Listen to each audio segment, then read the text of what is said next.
এলাকায় কিছু লোক আছে যারা বিয়ের সম্বন্ধ আসলে ভেঙে দেয়, তাদের সম্পর্কে কিছু বলেন। খুব দরকারি একটা প্রশ্ন ভাই, খুব দরকারি একটা প্রশ্ন।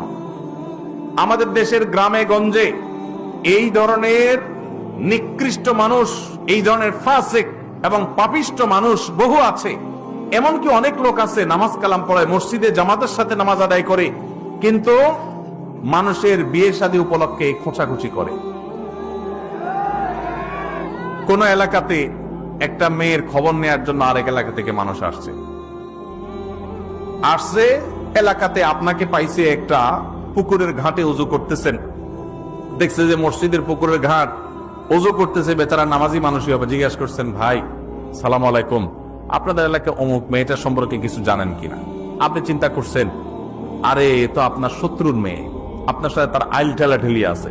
এই চান্সে আপনি শত্রুতা উদ্ধার করার জন্য বলছেন, ভাই আল্লাহ বাঁচাইছে, আপনি আমার কাছে আসছেন ভাই।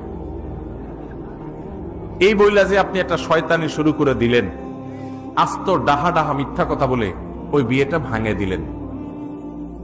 এই কাজটা শুধু মিথ্যা না, আল্লাহর জমিনে আল্লাহর আরশ কাঁপার মতো সবচেয়ে ভয়াবহ অপরাধগুলোর মধ্যে থেকে একটি। কারণ এখানে একটা নিষ্কলুষ চরিত্রে আপনি কালিমা দিলেন, একজন নিরপরাধ মানুষ সম্পর্কে মিথ্যাচার করলেন, আবার নিজে মিথ্যা কথা বললেন, আবার ওই লোকটাকে অসত্য সংবাদ দিলেন, মিথ্যা সাক্ষ্য দিলেন।